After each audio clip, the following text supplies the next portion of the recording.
ईदगाह मुंशी प्रेमचंद की कहानी। रमजान का पाक महीना खत्म होने के बाद आखिरकार वह दिन आ गया जिसका सबको इंतजार था। आज ईद का दिन है। इस मनोहर और सुंदर दिन की बधाई पूरे गांव में किसी शहनाई की तरह गूंज रही है।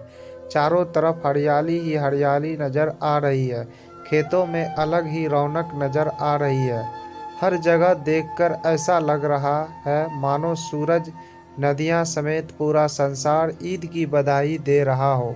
गांव के बड़े, बूढ़े और बच्चे ईदगाह के मेले में जाने की तैयारियां करने में जुटे हैं। कोई अपने पुराने कपड़े सिल रहा है तो कोई जल्दी जल्दी अपने घर और खेत का काम निपटा रहा है। ईदगाह का मेला गांव के 3 कोस की दूरी पर लगता है, जहां लोगों को पैदल ही चलकर जाना होता है। मेले में घर वापस आने में भी देर हो जाती है।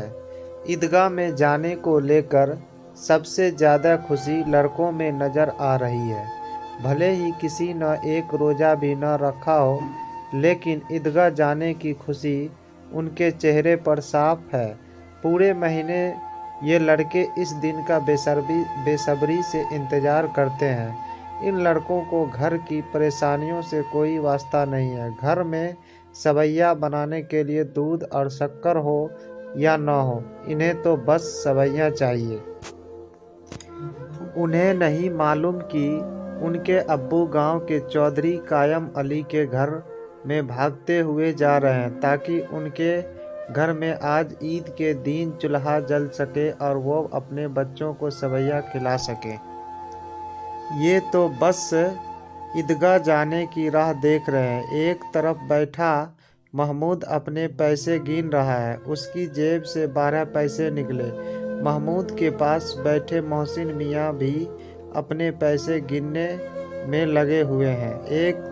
1 2 3 8 9 15। मोहसिन खुशी से उछलकर पैसों को जेब में रखकर कहता है, इन्हीं अनगिनत पैसों से हम अनगिनत चीज़ों लाएंगे। मेले से ढेर सारे खिलौने, मिठाइयाँ और भी बहुत कुछ खरीद कर लाएंगे। गांव का गरीब बच्चा हामिद सबसे ज़्यादा खुश है। हामिद 5 साल का एक दुबला पतला गरीब सूरत वाला लड़का है। हामिद के पिता पिछले ही साल हैजे से मर गए थे। उसकी माँ का शरीर भी पीला पड़ गया था, जिसके बाद वह भी इस दुनिया से चल बसी। गांव में यह किसी को नहीं पता था कि हामिद की अम्मी के शरीर का रंग पीला क्यों हुआ था।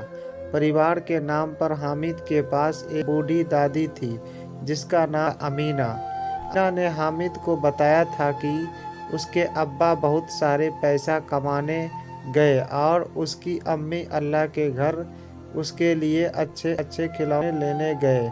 यह सब सोचकर और दादी की ऐसी बातें सुनकर हामिद बड़ा खुश रहता था। वह कहता था जब उसके अब्बू और अम्मी वापस आएंगे तो ढेर सारे पैसों और खिलौनों से वह मोहसिन, नूरे और सम्मी को चिढ़ाया करेगा।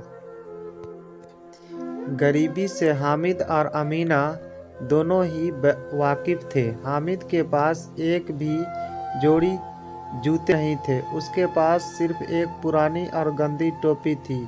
यह सब सोचकर बूढ़ी अमीना अपनी कोठरी में बैठी रो रही थी कि आज ईद के दिन भी उसके घर में खाने के लिए कुछ नहीं है। वह ईद के दिन को कोस रही थी कि जब उसे ऐसे ही अंधेरे में रहना है तो ईद आती ही क्यों है। तभी कोठरी में हामिद आता है और दादी से कहता है, तुम डरो मत, मैं मेले से सबसे पहले आ जाऊंगा।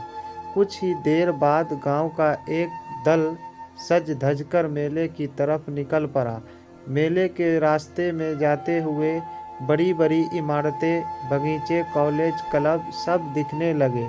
बच्चों के बीच फुसफुस होने लगी कि क्लब में तरह तरह के खेल होते हैं।